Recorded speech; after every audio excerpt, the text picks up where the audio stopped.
পৃথিবীতে সবথেকে মধুর সম্পর্ক হলো পরিবার। দূরে গেলেই আমরা বুঝতে পারি পরিবারের গুরুত্ব আসলে কতখানি। এছাড়াও আরেকটি মধুর সম্পর্ক হলো বন্ধুত্ব।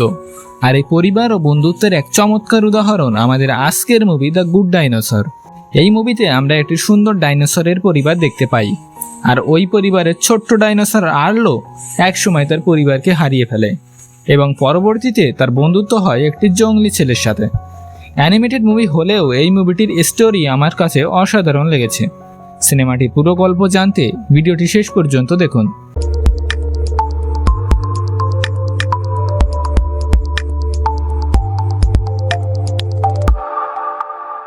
কোনো এক সময় পৃথিবীতে শুধুমাত্র ডাইনোসরের বসবাস ছিল। আর এইভাবে 65 মিলিয়ন বছর আগে একটি পর্বতের গা ঘেঁষে একজোড়া স্বামী স্ত্রী ডাইনোসর বাস করত। তারা মানুষের মতোই কৃষিকাজ করত। ওই স্বামী স্ত্রী ডাইনোসর মিলে অনেক কষ্ট করে ভুট্টা চাষ করেছিল। তারা তাদের মুখ খেতে লাঙলের মতো ব্যবহার করত এবং পাহাড়ের পাড়ি দিয়ে বয়ে যাওয়া নদীর থেকে পানি এনে তারা তাদের খেতে ছিটিয়ে দিত। আসলে গ্রীষ্মকালে তারা পরিশ্রম করে ফসল ফলাতো যাতে শীতকালে তাদের খাবারের অভাব না হয়। এরপর একদিন স্ত্রী ডাইনোসর তার স্বামীকে ডেকে বলে, তোমার জন্য একটা খুশির খবর আছে, তুমি বাবা হতে চলেছ। এরপর তারা দ্রুত এক জায়গায় চলে যায়। আসলে সেখানে তাদের 3টে ডিম ছিল। 3টি ডিমের ভিতর একটি ডিম ছিল বড় আর বাকি 2টি ডিম ছিল ছোট। ছোট্ট একটি ডিম থেকে তখন ডাইনোসরের একটি মেয়ে বাচ্চা বেরিয়ে আসে এবং তারা তার নাম দেয় লিবি। কিছুক্ষণ পর আরেকটি ডিম থেকে আরেকটি বাচ্চা বেরিয়ে আসে। এটি একটি ছেলে বাচ্চা ছিল এবং সে খুবই দুষ্টু। সাধারণত ছেলেরা বাচ্চা খালে একটু বেশি দুষ্টু হয়ে থাকে, তাই না? তারা ওই ছেলে বাচ্চাটির নাম দেয় বাঘ। এরপর ওই স্বামী স্ত্রী তাদের ওই বড় ডিমের বাচ্চাটির জন্য অপেক্ষা করতে থাকে।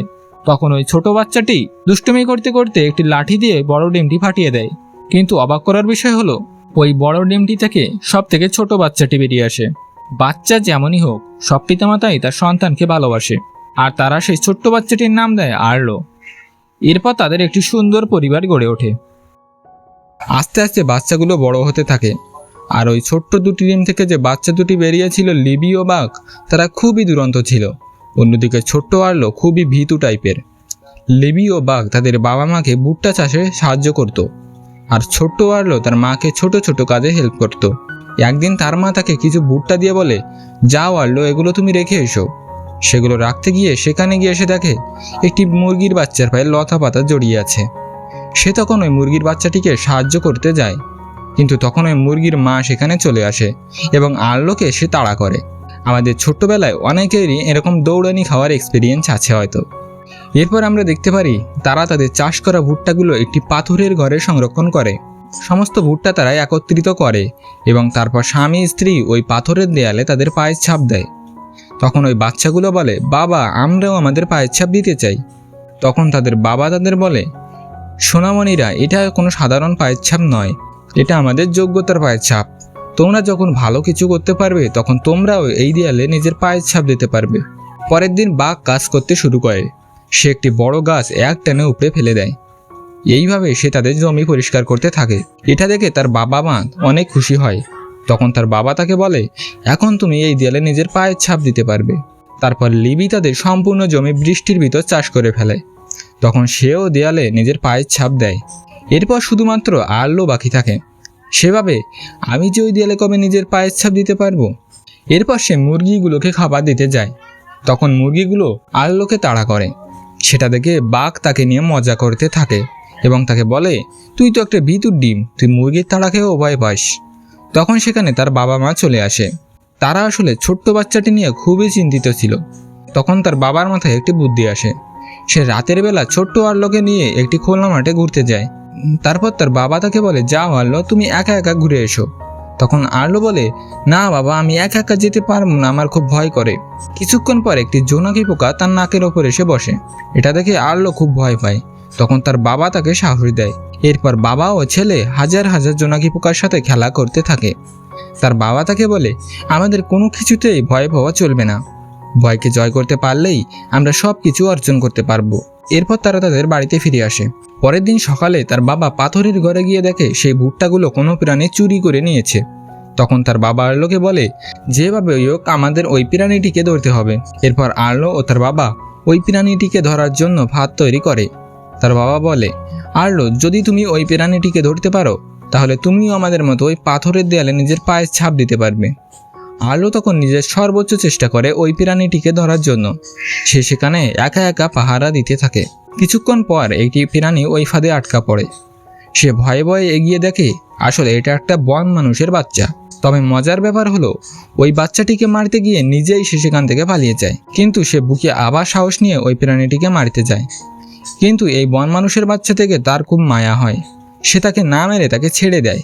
তারপর আর্লোর বাবা এসে তাকে বলে, এটা তুমি কি করলে? প্রাণীটিকে তুমি ছেড়ে দিলে কেন? তখন আর্লো বলে, বাবা, আমার খুব ভয় করছিল। ওই বন মানুষের বাচ্চাটি আমাকেই মারতে আসছিল, তাই আমি ভয়ে তাকে ছেড়ে দিয়েছি। তার বাবা বলে, এইভাবে যদি ওই প্রাণীটি আমাদের সব ফুডটা চুরি করে ফেলে তাহলে আমরা শীতকালে কি খেয়ে বাঁচব? চলো আমরা এখনই ওই প্রাণীটিকে ধরে ফেলবো। তখন তারা বৃষ্টির মধ্যে ওই প্রাণীটির পায়ের ছাপ দেখে এগিয়ে যেতে থাকে। আর্লো তখন খুবই ভয় পাচ্ছিল। সে তার বাবাকে বলে, আচ্ছা বাবা, আমি যদি এখানে হারিয়ে যাই তাহলে আমি কিভাবে বাসায় ফিরব? তখন তার বাবা বলে, ওই যে নদীটা দেখছো, এটা স্রোত যেদিকে যাচ্ছে সেদিকে গেলেই তুমি নিজের ঘরে পৌঁছে যেতে পারবে। একসময় দৌড়াতে দৌড়াতে একটি পাথরের সাথে ধাক্কা খেয়ে আর্লোর পা ভেঙে যায়। তখন তার বাবা তাকে বলে, ভয় পেও না আর্লো, আমি এখানে এসেছি শুধুমাত্র তোমার ভয় কাটানোর জন্য। আর্লো বলে, বাবা, আমি তোমার মতো অতটা সাহসী না। তার বাবা বলে, তুমি আমার থেকেও অনেক বেশি সাহসী। এরপর তারা বাড়ি ফিরতে শুরু করে। কিন্তু তখন অনেক বেশি বৃষ্টিপাত শুরু হয়, যার কারণে নদীতে স্রোতও বেড়ে যায়। যার কারণে তখন তারা স্রোতের ভিতর পড়ে যায়। তখন আর্লোকে বাঁচিয়ে তার বাবা স্রোতের সাথে চিরতরে হারিয়ে যায়। এরপর আর্লো তার বাবাকে হারিয়ে কাঁদতে কাঁদতে বাড়িতে ফিরে আসে। তার বাবা বেঁচে নেই বলে তার মা একা অনেক কাজ করতে থাকে। তখন আর্লো তার মাকে কাজে সাহায্য করে। যখন সে ওই পাথরের ঘরে ভুট্টা রাখতে যায় তখন সে সেখানে ওই বন মানুষের বাচ্চাটি দেখতে পায়। তখন আর্লো বলে, তুই আবার এখানে এসেছিস, তোর কারণে আমি আমার বাবাকে হারিয়েছি। আজকে তোকে আমি কোনোভাবেই ছাড়বো না। তাকে তাড়া করতে করতে এক সময় তারা দুজনেই নদীতে পড়ে যায়। আর্লো তখন আম্মু আম্মু বলে চিৎকার করতে থাকে, কিন্তু নদীর স্রোত তাকে অনেক দূরে ভাসিয়ে নিয়ে যায়। পরের দিন আর্লো একটি নদীর তীরে এসে আটকা পড়ে। সে তার পায়ে আঘাত পাওয়ার কারণে একদমই হাঁটতে পারছিল না। তবুও সে অনেক কষ্টে পাহাড়ে ওঠার চেষ্টা করছিল। তখনই সেখানে সে বন মানুষটির বাচ্চাটিকে দেখতে পায়, কিন্তু এইবারও সে তাকে ধরতে পারে না। আর্লো পাহাড়ের উপর উঠে তার ঘর খুঁজতে থাকে, কিন্তু কোনো দিকে সে তার বাড়ি দেখতে পায় না। তখন তার মনে পড়ে তার বাবা তাকে বলেছিল এই নদীর স্রোত যেদিকে যাচ্ছে সেদিকে গেলেই সে তার বাড়ি খুঁজে পাবে। এরপর সে ওই নদীর পাশ দিয়ে এগিয়ে যেতে থাকে। কিছুক্ষণ যাওয়ার পর সে তার পায়ের নিচে কিছু ফল খুঁজে পায়। এরপর সে একটি পাথরের উপর দাঁড়িয়ে গাছ থেকে ফল ফাড়ার চেষ্টা করতে থাকে, কিন্তু দুর্ভাগ্যবশত সে সেখান থেকে পড়ে যায় এবং কয়েকটা পাথরের মধ্যে তার পা আটকে যায়। অনেক চেষ্টা করার পরেও সে সেখান থেকে তার পা বের করতে পারে না। দিন শেষ হয়ে রাত চলে আসে। পরের দিন সকালে সে দেখে তার পা পাথরের থেকে অনেকটা বেরিয়ে এসেছে, ফলে সহজে সে তার পা বের করে নেয়। কিন্তু সেখানে সে বন মানুষের বাচ্চার পায়ের ছাপ দেখে সে বুঝতে পারে সে এখানে এসে মাটি খুঁড়ে তার পা বের করতে সাহায্য করেছে। এরপর সে আবার বাড়ির উদ্দেশ্যে হাঁটতে শুরু করে, কিন্তু তখনই সেখানে আবার বৃষ্টি শুরু হয়ে যায়। তাই সে সেখানে একটি ঘর বানিয়ে চুপ করে শুয়ে থাকে। কিছুক্ষণ পর সে লক্ষ্য করে ঘাসের ভিতর থেকে একটা প্রাণী তার দিকে তেড়ে আসছে। এটা দেখে শুরুতে সে খুবই ভয় পেয়ে যায়, কিন্তু তারপর সে বুঝতে পারে এটা আসলে সেই বন মানুষের বাচ্চাটি। আসলে সে আর্লোর খাবারের জন্য একটি প্রাণী ধরে এনেছে, কিন্তু আর্লো এটা খায় না। তখন সেই জঙ্গলি বাচ্চাটি আরেকটি পোকা ধরে নিয়ে আসে, কিন্তু আর্লো এটাও খেতে চায় না। এরপর সে আর্লোর জন্য সেই ফলগুলো নিয়ে আসে। তখন আর্লো সেগুলো আস্তে আস্তে খেতে শুরু করে, কিন্তু তারপরও আর্লো ওই বন মানুষের বাচ্চাকে বলে, তুই যাই করিস না কেন আমি তোকে ছাড়বো না। এরপর ওই বন মানুষের বাচ্চাটি আর্লোকে একটি ফলের গাছের কাছে নিয়ে যেতে চায়। শুরুতে আর্লো যেতে ভয় পায়, কিন্তু অবশেষে এসে গাছের ফলগুলো দেখে খুবই খুশি হয়। কিন্তু ওই বন মানুষের বাচ্চাটি আর্লোকে ওই গাছের কাছে যেতে দেয় না, কিন্তু আর্লো জোর করে ওই গাছের ফল খেতে যায়। তখনই সেখানে একটি বড় সাপ এসে আর্লোকে আক্রমণ করে, ফলে তারা সেখান থেকে নিচে পড়ে যায়। সাপটি আর্লোকে মারতে গেলে ওই জঙ্গলি বাচ্চাটি সাপটিকে আক্রমণ করে এবং তাকে মেরে ফেলে। এরপর আর্লো ও জঙ্গলি বাচ্চাটির মাঝে একটি বন্ধুত্বপূর্ণ সম্পর্ক গড়ে ওঠে। আর্লো তাকে বলে, আমি তোমার নাম জানি না। সে তার নাম দেয় স্পট। এরপর তারা সেই পাহাড়ের গা বেয়ে এগিয়ে যেতে থাকে এবং কিছু সময় পর তারা আনন্দ করতে থাকে। এভাবে দুজনের ভালোই সময় কাটছিল। কিছু সময় পর তারা রাস্তায় কিছু ফল পড়ে থাকতে দেখতে পায়। স্পট ওই ফলগুলো খেতে শুরু করে, তখন আর্লো ওই ফলগুলো খাওয়া শুরু করে।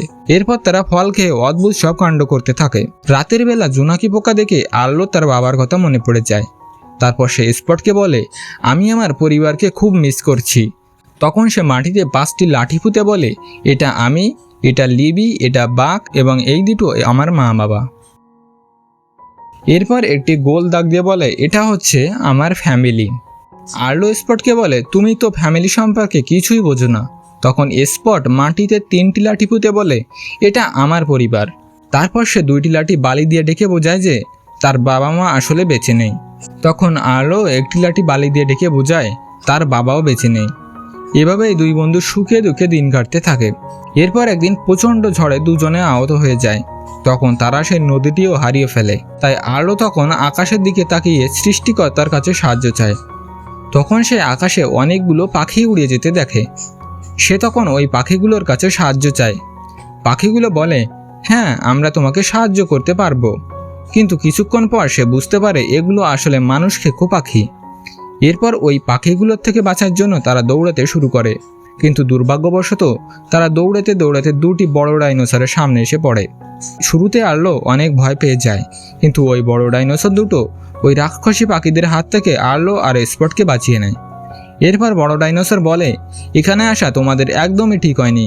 তখন আর্লো বলে, আমি আমার ঘর হারিয়ে ফেলেছি, আপনি কি আমার ঘর খুঁজতে সাহায্য করবেন? তখন বড় ডাইনোসর বলে, এখন আমাদের কাছে অত সময় নেই, এখন আমাদের হারিয়ে যাওয়া মহিষগুলো খুঁজে বের করতে হবে। তখন আর্লো বলে, আমি আপনাদের মহিষগুলো খুঁজতে সাহায্য করতে পারি। আমার বন্ধু স্পট যে কোনো কিছুর গন্ধ শুকে সেগুলো খুঁজে বের করতে পারে। এরপর মহিষগুলো চুল শুকে তারা মহিষের দলটি খুঁজে বের করে। অবশেষে তারা মহিষের দলটি একটি ফাঁকা জায়গায় খুঁজে পায়, কিন্তু ওই মহিষের দলকে অন্য একটি প্রাণীর দল কবজা করে নিয়েছিল। বড় ডাইনোসর আর্লোকে বলে, তোমাকে বুদ্ধি করে ওই প্রাণীগুলোকে ডেকে আনতে হবে। এরপর আর্লো চুপি চুপি একটি পাথরের উপর উঠে চিৎকার করতে থাকে, কিন্তু তার চিৎকারে ওই মহিষগুলো মোটেও ভয় পায় না। তখন স্পট আর্লোর পায়ে কামড় দিয়ে দেয়। তখনই সে জোরে চিৎকার করে ওঠে, যার ফলে সেই প্রাণীগুলো সেখানে চলে আসে। তারপর ওই বড় ডাইনোসর দুটো সেই প্রাণীগুলিকে মেরে ফেলে এবং মহিষের দলকে কবজা করে নেয়। এই খুশিতে তারা রাতের বেলা পার্টি করতে থাকে এবং বড় ডাইনোসর আর্লোকে বলে, তুমি চিন্তা করো না, সকালে আমরা সেই নদীটি খুঁজে বের করব এবং তোমাকে তোমার পরিবারের কাছে পৌঁছে দেব। পরের দিন সকালে তারা তাদের যাত্রা শুরু করে। আর্লো এবার সাহসিকতার সাথে মহিষগুলো নিয়ে সামনে এগিয়ে যেতে থাকে। বড় ডাইনোসর বলে, বাহ আর্লো, তুমি তো খুবই সাহসী একটা ছেলে। এরপর আর্লো তার বাড়ির পাশে সেই পর্বতটি দেখতে পায়, যেটা দেখে সে আনন্দে চিৎকার করতে থাকে। তখন বড় ডাইনোসর বলে, যাও আর্লো, তুমি তোমার ঘরে ফিরে যাও, আর আমরা মহিষের দল নিয়ে আমাদের এলাকায় চলে যাই। এরপর দুই বন্ধু নদীর পাড় দিয়ে দৌড়াতে দৌড়াতে বাড়ির দিকে যেতে শুরু করে। পাহাড়ের কাছে এসে আর্লো স্পটকে বলে, আমরা আমাদের বাড়িতে এসে গেছি। স্পট তখন একরকম শব্দ করে। তখন পাহাড়ের অন্য দিক থেকে স্পটের মতো সেই আওয়াজ ফিরে আসে। একটু পরে সেখানে আরেকটি বন মানুষ দেখা যায়। আসলে সেই স্পটের আওয়াজ শুনে অন্য দিক থেকে আওয়াজ করছিল। তখন আর্লো বলে, চল বন্ধু, তুই আমার সাথেই চল, আর তোর যত ইচ্ছা তত ভুট্টা খাবি।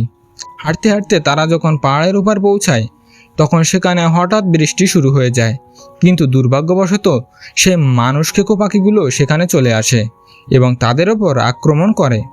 এক পর্যায়ে তারা স্পটকে নিয়ে সেখান থেকে পালিয়ে যায়, আর আর্লো লড়াই করতে করতে স্পটকে বাঁচাতে গিয়ে পা পিছলে পাহাড় থেকে একদম নিচে পড়ে যায়। নিচে পড়ে সে একটি গাছের শিকড়ের সাথে আটকে যায়।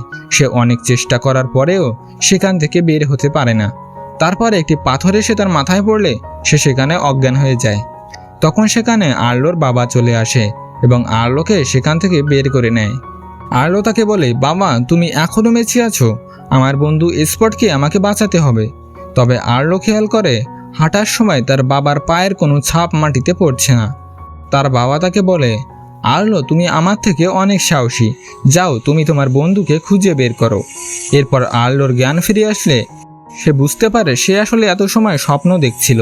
তারপর সে তার সমস্ত শক্তি দিয়ে নিজেকে সেখান থেকে ছাড়িয়ে নেয়। এরপর সে তার বন্ধুকে বাঁচানোর জন্য ছুটতে থাকে।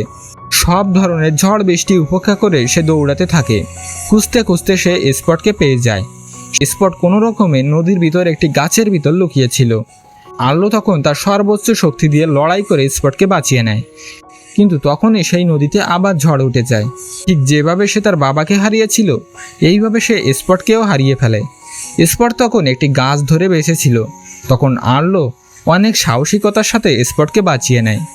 এরপর তারা সুস্থ হয়ে আবার তাদের বাড়ির উদ্দেশ্যে যাত্রা শুরু করে। তখন আবারও সে বন মানুষগুলোকে দেখতে পায়। স্পট তখন ওই বন মানুষগুলোর সাথে সহজেই মিশে যায়। তারা তাকে পরিবারের মতো আপন করে নেয়। কিন্তু এটা দেখে আর্লোর খুবই মন খারাপ হয়। তখন স্পট তার কাছে ফিরে আসে। তখন আর্লো তাকে মুখ দিয়ে ঠেলে ওই বন মানুষদের কাছে সরিয়ে দেয়। কিন্তু স্পট আবারও তার কাছে ফিরে আসে। তবে আর্লো আবারও তাকে তাদের কাছে ঠেলে দেয়। কিছু সময় পর আর্লো তার মুখ দিয়ে একটি বৃত্ত বানিয়ে স্পটকে বুঝিয়ে দেয় যে এটাই তোমার পরিবার। এটা দেখে স্পট দৌড়ে এসে আর্লোকে জড়িয়ে ধরে। এটা এই গল্পের সবথেকে ইমোশনাল মুহূর্ত। অবশেষে স্পট তার বন্ধুকে বিদায় জানিয়ে তার নতুন পরিবারের সাথে সেখান থেকে চলে যায়। যাওয়ার সময় সে বারবার আর্লোকে ফিরে দেখছিল।